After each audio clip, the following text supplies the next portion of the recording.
মনে রাখবেন, যেই মেয়ে যেই মহিলা নষ্ট হয়ে যায়, মেয়ে যদি চরিত্রহীন হয়, মেয়ে যদি অপবিত্রা হয়, মেয়ে যদি খারাপ হয়, তো এটা বিরানি পৌঁছলে জাগাত রাখুন যায় না, একবারে দূরের ডাস্টবিনে ফেলে দিতে হয়।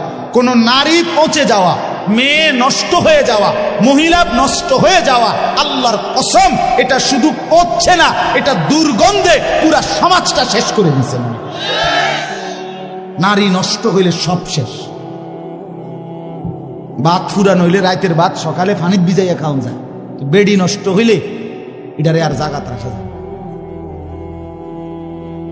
হ্যাঁ, যে মেয়ে বেহায়া দুশ্চরিত্রা, যে মেয়ে কোনো হারাম প্রেমে ঢুকে গেছে, যে মহিলা বিবাহিতা কোনো পরকীয়ায় আসক্ত, মনে করেন ওই সমাজও শেষ, ওই ঘরও শেষ, ওই স্বামীর জিন্দিগিও শেষ, ঘরটাই তখন জাহান্নামের টুকরা।